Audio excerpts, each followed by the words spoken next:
Welcome along to our big match preview and backed by Ladbrokes for the season. Remember to go ahead and check out Ladbrokes Odds Boost, available in the link below to instantly increase your odds for match day on Saturday. T's and C's apply. Saints return to Premier League action on Saturday with a trip to WD18 to play Watford at Vicarage Road.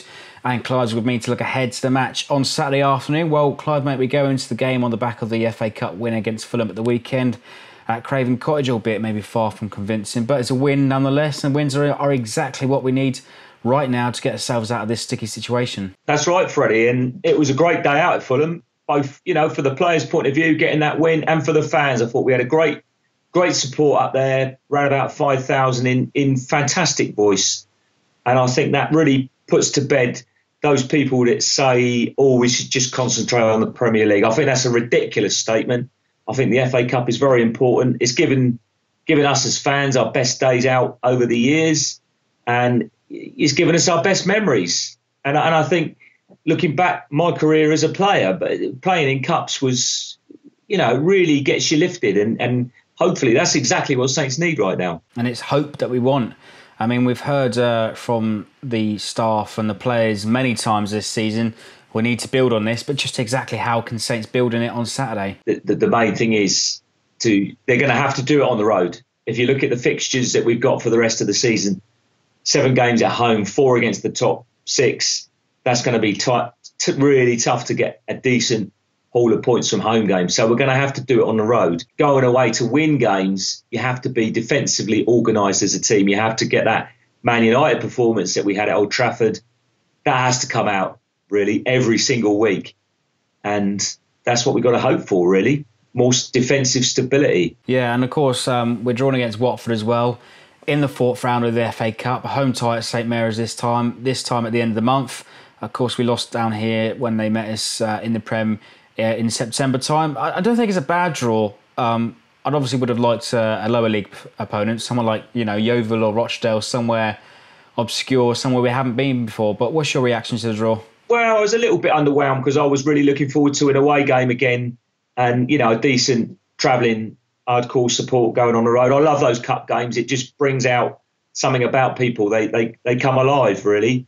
Sometimes the Premier League can be rather dull, full of people moaning about everything. And you're looking at it now, you've got probably 9 or 10 teams that are just playing what I would call fear football because they're afraid of their future. And we're one of those teams.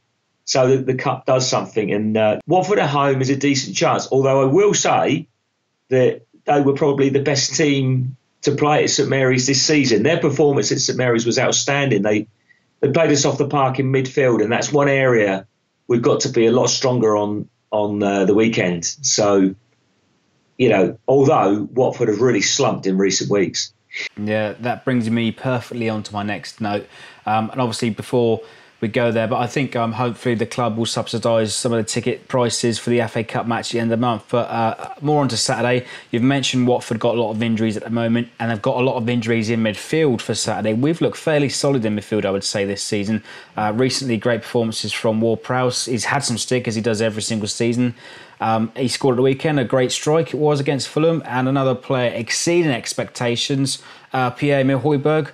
Manager was booed when he hooked him off last weekend. Some chance of you don't know what you're doing. But do you think we'll see some more tinkering on Saturday against Watford? Or just how much do you think those sort of boos and those sort of chants affect the manager mentally? Well, I think given the stage of the game and what had happened in recent matches, that the withdrawing of Højbjerg was a massive mystery, because it got to the stage where, I don't know, Saints had played okay. They'd got that goal ahead.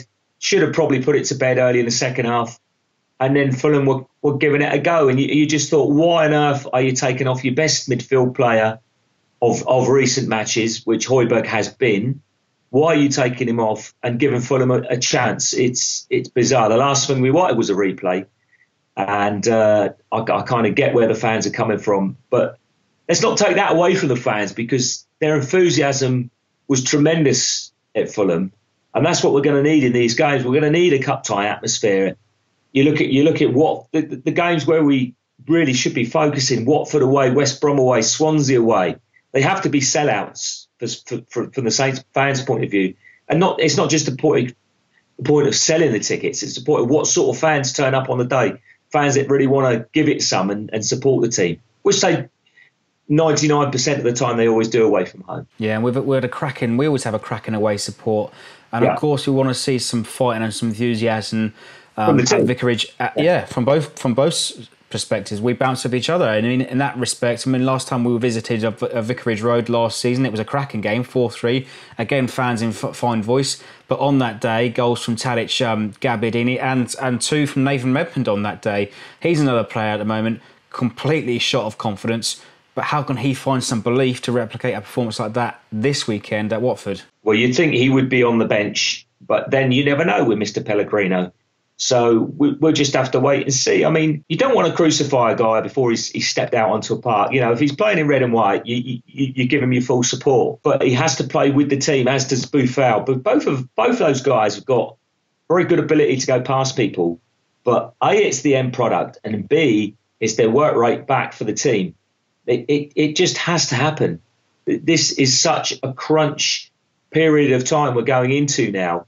If we're not all fighting together, we've got no chance. Everybody has to fight together, the whole team, the supporters, everybody. And that's why, Nathan Redmond, if I had a message to you, get your head up, go and show us your tricks, show us the good things you can do in the game, but fight for the team. And that would certainly give us a lift going beyond this weekend. And this game, I think, is certainly winnable. Watford only have 1 win in 9 at the moment. Our form is only just slightly worse. But a win would certainly help us move up the table and close that gap between Watford and mid-table. Every game's must win right now. Of course it is, but a win would actually pull Watford into the equation. Whereas if Watford win, you say, lad, we're not going to catch them, really. They're going to be away into 8 points clear of us, and that's very difficult to pull back at this stage. So it's a crucial game from a one-on-one, a head-to-head type thing. I think that is quite crucial. Okay, all of that being said, then let's try and wrap it up. Then I know you don't like giving predictions, but can you give us your score prediction for Saturday? Despite the fact of it being a vital game, I think there will be goals. I think Gomez, you fancy your chances really when you get near goal against Gomez. Good shot stopper, but a bit flowery on his day. Yeah, but I also think Watford have got goals in them going forward. So I'm going to go for a ridiculous 3-2 to Saints. I bet that's about 180 to 1 somewhere, but there you go. You heard it here first. I like the sound of that. I'll certainly put a quid or 2 on it. But excellent stuff, mate. It's teaming up to be an excellent game and a great atmosphere at the weekend. Also, there's a big tribute going on for Graham Taylor, who passed a year ago, big Watford manager in years gone by. Are going to have tributes all around the ground, but go ahead and leave us your predictions in below for our trip to Watford on Saturday. Leave us your likes, your comments and subscribe for more. Cheers, Clive. All the best, Freddie.